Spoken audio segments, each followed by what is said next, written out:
नमस्कार मित्रांनो. पावसाने शेतकऱ्यांचं नुकसान झालं आहे, ह्यांचं नुकसान झालं आहे. सोलापूर सिटीत पाऊस मुसळधार लय पाऊस झाला आहे. सोलापूर जिल्ह्यात वाहतुकांचं नुकसान, ह्याचं नुकसान, शेतकरी मरायला लागले. सरकारची आर्थिक मदत काही शेतकऱ्यांना झाली नाही, ह्यांना झाली नाही. पण महाराष्ट्रात असं जरी भिकारचोट सरकार जरी असलं, पण सरकारने एवढं जरी लोकांचं नुकसान केलं, गोरगरीब जनतेचं, सामाजिक जनतेचं. सोलापूर जिल्ह्यात पावसानं एवढं लोकांचं नुकसान जरी होत असलं, मग सोलापूरमध्ये आपलं मुसळधार पावसाने शेतकऱ्यांचं ह्यांचं नुकसान झालं, हे झालं. शेतकरी सण करायला लागले. काय जणांचं 1.5 कोटीचं नुकसान झालं. कंपन्यातनी पाणी गेलं, हे गेलं. सोलापूर जिल्ह्यात सगळं पाणी होतं. मार्केट यार्ड सगळं सोलापूर जिल्हा मी फिरत होतो. पत्रकार बांधव घेऊन मी गेलो तिथं. पण लोकांना आम्ही बाहेर काढत होतो पावसातनं. रिक्षा आम्ही बाहेर काढत होतो, ढकलत काढत होतो. एवढं जरी आम्ही काम करून समाजकार्यामध्ये एवढी जरी लोकांना सोलापूर जिल्ह्याचं लोकप्रिय आवाज म्हणून चांगदेव भाऊ जाधव सामाजिक कार्यकर्ता.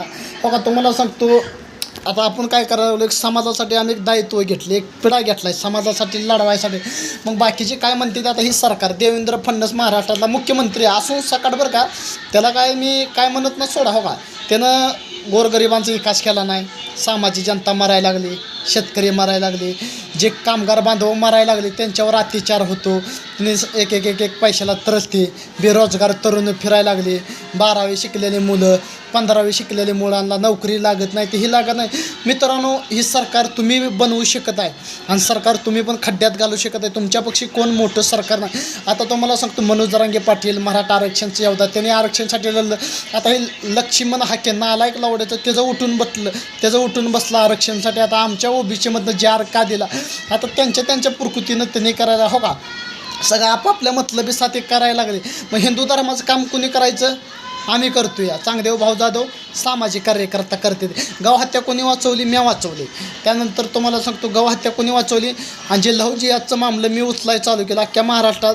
आता तुम्हाला सांगतो, धाराशिवमध्ये इतका मोठा मोर्चा निघाला लहू जिहादचा. कोणापाय चालू झालं? हे आमच्या पाय मोर्चे काढायला लागले लोक. ही लहू जिहादमध्ये महाराष्ट्रातली लोक कोणी जागृत प्रकरणं करायला चालू केलं, आम्ही जागृत केलं. आता पुण्यात एक लहू जिहादचा मॅटर झाला. ते पोरगं त्या मुलीवर बळजबरी करत होता, तो आमच्या समाजमध्ये. मग त्या मुलीनं भावाला सांगून मग त्यांनी पोलीस स्टेशनमध्ये कंप्लेंट केली, हे कोणापाय महाराष्ट्रात सुरुवात झाली? आमच्या पाय सुरुवात झाल्यानंतर माणसाला काय वाटायला लागलं, चांगदेव भाऊ जाधव म्हणजे जे करतंय, आपलं कसं आहे, रोखोक बोलणं असते ऑन द स्पॉटमध्ये.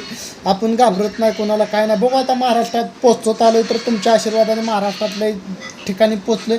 येणाऱ्या काळासाठी आपल्या हिंदूंची शत्रू होऊ नका. हिंदूंची शत्रू होणं, जे माणूस पुढं चालला आहे त्या माणसाला समर्थक द्या, एक तुमचा खांदा द्या, एक सपोर्ट द्या. सगळ्यांच्या आशीर्वादाने होऊ शकते. आपल्यातली लोकांनी नावं ठेवलं, माझ्याकडं ते नाही. आज आम्ही बाबासाहेबांच्या आशीर्वादाने, संभाजी महाराजांच्या आशीर्वादाने, तुम्हाला सांगतो सिद्ध पुरुषांच्या आशीर्वादाने, शिवाजी महाराजांच्या आशीर्वाद दायित्व आम्ही पसरवायचं काम केलं. आता आया बहिणींसाठी आम्ही काम करायचं. सोलापुरात एवढं गांधी परिसरात जेवढी घटना, जेवढी काय मीडिया सगळं मीच बोलवलं तिथं. पण एवढं कार्य पोचत असं नवीन वर्षापर्यंत माझं कार्य संपूर्ण महाराष्ट्रात पोचायला पाहिजे. आणि तुम्ही एक आवाज म्हणून मला लवकरात लवकर महाराष्ट्रात काढायला पाहिजे. जय हिंद, जय महाराष्ट्र. काय चुकलं तर माफ करा.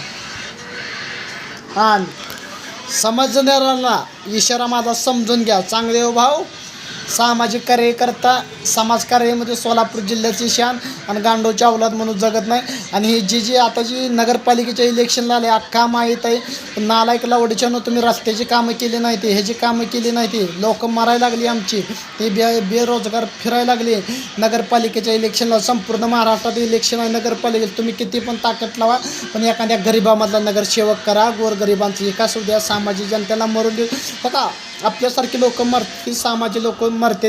पण माझी काय फॅन फॉलोइंग महाराष्ट्रातलंही आहे. मी काय घाबरत नाही कोणाला. काय आजचं उद्याचं आमचं काय भरोसा नाही. पण जय हिंद, जय महाराष्ट्र.